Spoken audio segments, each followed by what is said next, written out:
Alors, on a vu jusqu'à présent l'aspect syntaxique des formules. Donc, c'est-à-dire qu'on a établi les règles de grammaire pour écrire une formule correcte. Maintenant qu'on sait écrire des formules correctes, eh bien, on va leur donner un sens, puisqu'on n'écrit pas des phrases pour le plaisir d'écrire des phrases justes, mais en général pour vouloir dire quelque chose. Donc, on va trouver, on va voir dans les exercices, dans les cas particuliers, qu'on va écrire des formules à partir de phrases du français, hein, de phrases de ce qu'on appelle le langage naturel. Donc, donner du sens à une formule, eh bien, en fait, c'est savoir dans quelles conditions elle est vraie ou elle est fausse. Alors, c'est quelque chose que vous avez, c'est un outil, on va utiliser un outil que vous connaissez déjà, qui s'appelle une table de vérité. Donc, pour des formules simples, les formules associées au connecteur de base, on peut déjà donner les tables de vérité, hein, c'est des définitions.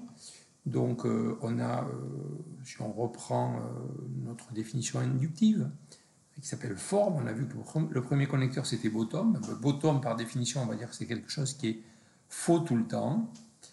Non P, on a dit que c'était la négation de P, on n'avait pas encore donné vraiment de sens, mais on va préciser sans surprise et dire que si P est vrai, non P est faux, et que si P est faux, non P est vrai.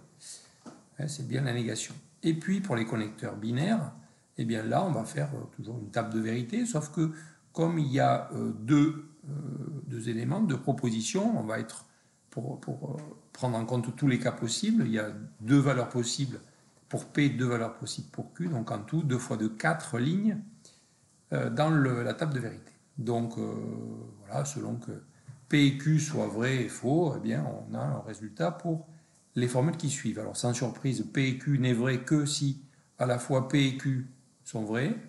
Dans tous les autres cas, c'est faux.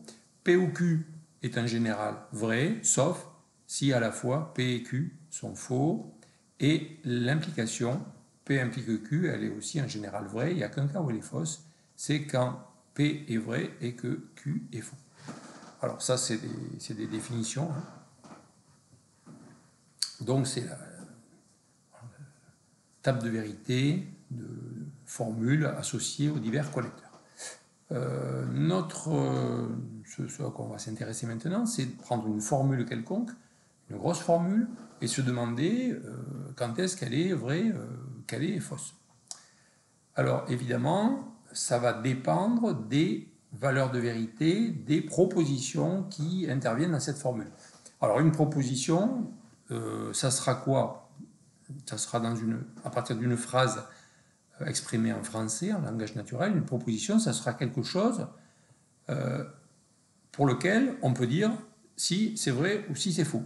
Hein, par exemple, si je dis le tableau est vert, bon, ben ça peut donner lieu, on peut dire que ça, cette phrase, je la note petit p, puisque c'est bien une phrase pour laquelle je peux dire oui, c'est vrai ou alors c'est faux. Si je prends la phrase pleut-il? Est-ce qu'il pleut? C'est une question. Je ne peux pas dire la question n'est pas vraie ou elle est fausse. Je ne peux pas donner de valeur de vérité à une question. Donc ça ne sera pas une proposition. Hein. Donc on verra ça dans divers exercices. Cela étant, une fois que dans notre formule, donc on a écrit notre formule avec nos propositions, et bien selon la valeur de vérité de chaque proposition, on va pouvoir dire si la formule est vraie ou pas. Alors pour ça, prendre un exemple, je vais prendre une formule voilà, F qui dépend de n propositions. Donc P1, P2, P3, Pn. Donc, je ne connais pas le détail, mais en tout cas, il y a n propositions. Si je fais une table de vérité, eh bien, ça risque d'être long. On peut y arriver, mais ça va être long. Pourquoi? Parce que j'ai deux cas. Hein. J'ai vrai-faux pour P1, vrai-faux pour P2, vrai-faux pour Pn. Donc en tout, je vais avoir 2 fois 2 fois 2, n fois, c'est-à-dire 2 exposants n situations à explorer. Donc je vais avoir une table de vérité avec 2 exposants n lignes. On se rend compte que dès que n est grand, la table de vérité, qui est un bon outil, hein, qui marche bien, elle est plus exploitable parce que je ne vais pas pouvoir faire... mais rien que si j'ai n égale 5, si j'ai 5 variables, ça veut dire que j'ai une table de vérité avec 32 lignes. oh, ça va être trop pénible. Et puis voilà, on peut avoir des formules avec des grands nombres de variables. Donc, table de vérité, c'est intéressant pour comprendre, mais ce n'est pas forcément très utile pour la suite. Mais bon, je vous ai fait une table de vérité. Pourquoi? Parce que, en fait, ce qui va nous intéresser dans la suite, c'est d'examiner chaque ligne. Alors, chaque ligne, ça va correspondre à ce qu'on appelle une valuation. Donc, une fois qu'on a fixé les valeurs de vérité des différentes propositions, P1, P2, Pn, par exemple, dans la deuxième ligne, elles sont toutes à 0, sauf Pn qui est à 1. Donc 0 c'est faux et 1 c'est vrai. Donc une fois qu'on a fait ça, eh bien on se demande quelle est la valeur de vérité de la formule f. Donc pour faire ça, il faut définir ce qu'est une valuation. Alors une valuation, c'est une fonction qui va étendre, comme je vous le disais, qui va étendre de manière inductive la valeur que j'ai donnée à chaque lettre de propositionnelle qui intervient dans ma formule. Donc j'ai fixé, en gros je suis sur une ligne de la table de vérité, donc j'ai fixé les valeurs de vérité de chacune des lettres et je veux essayer d'en déduire la valeur de vérité de la formule tout entière. Bon, sachant que c'est un peu une... C'est assez évident, mais bon, il faut quand même le dire, c'est une propriété qui s'appelle la vérifonctionnalité. En fait, on fait l'hypothèse que la valeur de vérité de la formule tout entière ne dépend que de la valeur de vérité que des propositions qui interviennent dans cette formule. Bon. Donc, il faut faire le lien entre les deux. Donc, c'est cette définition de valuation qui fait effectivement le lien entre les deux. Donc, on aura V de bottom égale 0. On aura V de non-F si f est une formule égale 1 moins v de f, donc c'est bien la négation, parce que si v de f vaut 0, ça va faire 1, et si v de f vaut 1, ça fera 0, hein. Donc c'est bien la valeur contraire. Pour la conjonction, le et, v de f1 et f2, il faut que ce soit égal à 1 uniquement quand les deux v de f1 et v de f2 sont égaux à 1, donc on peut dire que c'est le produit, ça marche très bien. On peut aussi dire que c'est le plus petit des deux. Donc, on a deux formules qui sont équivalentes. Pour la disjonction, il faut que ce soit égal à 1 à condition qu'au moins l'un des deux soit égal à 1.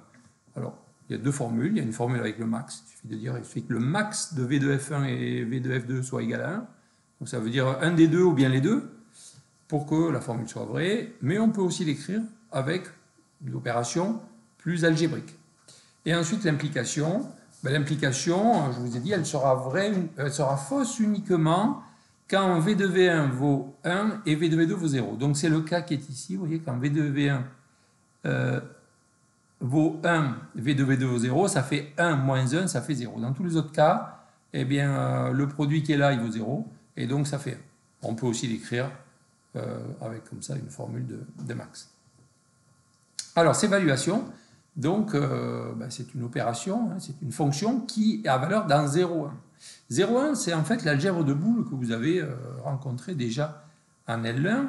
Donc, je vous rappelle que on a...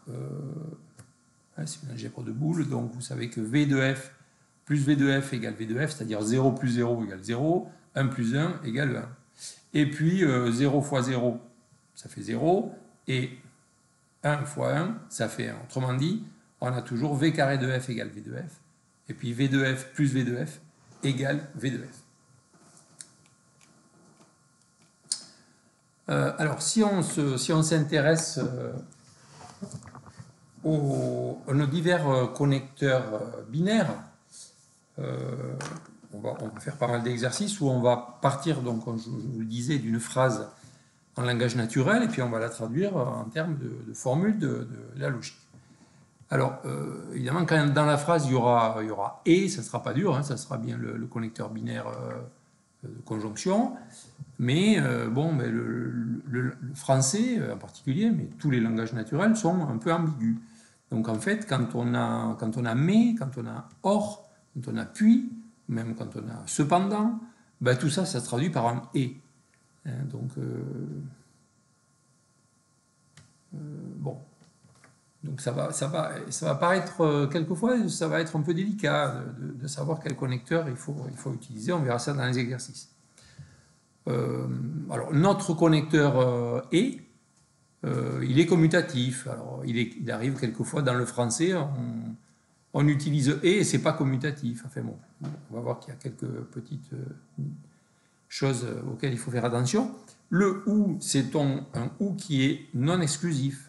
Donc attention, on peut avoir l'un ou l'autre, ou bien les deux. L'implication, c'est peut-être le plus difficile à cerner. Bon, il faut retenir qu'en fait, ça marche tout le temps, sauf si on part de quelque chose de vrai et qu'on arrive à quelque chose de faux. C'est-à-dire que l'implication, elle ne marche pas. Vous voyez, si on part de quelque chose de vrai et qu'on arrive à quelque chose de faux, c'est qu'il y a un problème dans notre raisonnement, et là, l'implication ne marche pas. Bon, alors on avait déjà pas mal de connecteurs, mais ça ne suffit pas, on va en introduire encore d'autres. Et le premier qu'on va introduire, eh bien, c'est un nouveau connecteur qui est noté comme ça avec une double flèche. Bon, c'est juste, vous allez voir, la définition n'est pas difficile. C'est juste, pour être plus concis, on va noter la formule A, alors on dira A équivalent à B, donc une double flèche. En fait, c'est pour dire qu'il y a deux implications. Il y a une implication d'un côté et puis il y a une implication de l'autre. Voilà. Du coup, c'est intéressant de chercher quel est que vaut V de A équivalent à B. Alors, c'est l'occasion, donc ça on va le faire ensemble, c'est l'occasion d'appliquer toutes les formules qui sont là. Donc, alors, je l'ai préparé un peu par ici.